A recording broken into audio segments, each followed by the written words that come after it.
UPSC का उत्तर प्रदेश की तो हालत हम सभी जानते हैं कि वहां स्कूल बंद हो रहे हैं, 7 साल से कोई शिक्षक भर्ती नहीं है। वहां तो इस तरह का जुमलेबाजी जो डार्क कॉमेडी की हम बात कर रहे हैं कि अभी कुछ टाइम पहले यूपी गवर्नमेंट के ट्विटर हैंडल जिसको हम एक्स कहते हैं अभी वहां ऑफिशियल हैंडल से उनके एक ट्वीट आता है कि 2 लाख भर्ती जो है हो जाएंगी 2026 तक शिक्षकों की। ये क्या योगी आदित्यनाथ के हैंडल से था या मुख्यमंत्री? यूपी वो गवर्नमेंट के हैंडल से। हाँ, कितनी 2 लाख के करीब 1,90,000 समथिंग कुछ था। ये आया, पोस्ट आया बिल्कुल। तो वो ऑफिशियल ट्विटर हैंडल से उनके एक्स अकाउंट से ट्वीट होता है कि 2 लाख के करीब भर्ती हम 2026 मार्च तक करा लेंगे। वो फिर कुछ घंटों में भर्ती मिल जाती है, उनको सबकी सिलेक्शन हो जाता है और वो ट्वीट गायब हो जाता है दोपहर तक। तो इतनी जल्दी भर्ती हो गई? यस।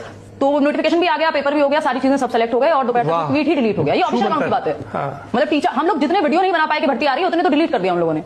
फिर जितने लोग एक्टिव हैं वो लोग। तो इस पर बाद में योगी आदित्यनाथ सरकार ने कोई सफाई दी कि क्यों ये किया? किसी ने कुछ नहीं कहा। और 7 साल से भर्ती नहीं, वहां 7 साल से प्राथमिक स्तर पर भर्ती है ही नहीं। और मजे की बात यह है कि वहां बार बार ये चलता रहता है जुमलेबाजी के शिक्षक छात्र अनुपात बराबर है, वो समानुपात जो टीचर स्टूडेंट रेशो होता है वो कहते हैं हमारे यहाँ तो बराबर है। फिर अचानक से एक दिन ट्वीट आता है कि 2 लाख भर्ती दे देंगे अगले साल। यानी वहां कमी तो है 7 साल में। ऐसा तो नहीं है कि टीचर रिटायर नहीं हुआ, किसी ने रिजाइन नहीं किया, कुछ कोई जरूरत ही नहीं टीचर्स की, नए बच्चे नहीं आ रहे होंगे स्कूल में। ऐसे हम कैसे कह सकते हैं कि जरूरत ही नहीं है शिक्षक की? तो वो पहले तो वहां बार बार ये हुआ है कि शिक्षक और शिक्षार्थी अनुपात जो है टीचर स्टूडेंट जो रेशो है वो बराबर है, कोई जरूरत नहीं है नई टीचर्स की। फिर अचानक से एक दिन आता है कि 2 लाख टीचर्स की जरूरत तो है और फिर वो डिलीट हो जाता है। तो आप मतलब होप दे रहे हैं पहले तो एक विद्यार्थी को। प्रयागराज में जा चुकी हूं कई बार, वहां शिक्षा सेवा आयोग बन रहा है कई सालों से कि ये बिल्कुल टीचिंग वैकेंसी के लिए देखेगा, बट वो सालों से बन ही रहा है, हो कुछ नहीं रहा उसमें भी। उसके तहत उन्होंने टीजीटी पीजीटी की कुछ वैकेंसीज निकाली थी, फॉर्म भरे, पेपर उसका हुआ नहीं है। अचानक से ना कोई डेट अनाउंस हुई, अभी कहा था कि जुलाई में लेंगे, कुछ नहीं पता। अब एक नई वैकेंसी आ गई एलटी ग्रेड के नाम पे, वो इस बार यूपीएससी कराएगा। तो मुझे लगता है जैसा कि हम सभी बात कर रहे थे कि देश भर में 2-4 एग्जाम है जो ठीक से होते हैं, यूपीएससी कराएगा तो हम उम्मीद कर सकते हैं कि ठीक होगा। बिल्कुल। तो यूपीएससी या तो ले लेता है एनडीए सीडीएस, यही 2-4 एग्जाम है गिन चुन करके जो टाइम पे होते थे। थोड़ा बहुत एसएससी को देख के लगता था कि इनका कैलेंडर है, हो जाती होंगी चीजें। अब मैं इसमें खुद शामिल हूं,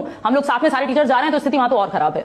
तो कोई भी ऐसा मुझे नहीं लगता कि टीचिंग को लेकर के कोई भी राज्य जहां शिक्षक भर्ती टाइमली आती हो। यूपी टेट हुए 4 साल हो गए हैं। अगर प्राइवेट स्कूल में भी किसी को अप्लाई करना है तो बिना टेट के कैसे करेगा? टेट तक नहीं निकलता, टेट निकल जाता है तो फिर वैकेंसी नहीं आती। या तो सरकार कह दे कि भाई तुम कर तो रहे हो बीएड या कर तो रहे हो अपना डीएलएड, बट हम वैकेंसी देंगे नहीं, अपना देख लेना। जबकि बीएड के इन्होंने अचानक प्राइवेट कॉलेज भी खोलने दिए हैं और उसमें सर स्थिति इतनी खराब है, 6 साल तक ये चला कि बीएड वालों को प्राइमरी में हम लेंगे और फिर एक दिन 6 साल बाद फॉर्म भरवा के 50 जगह उन्होंने अप्लाई कर दिया और कह दिया कि नहीं बीएड वाले अब एलिजिबल नहीं है। खैर वो एक अलग कहानी है।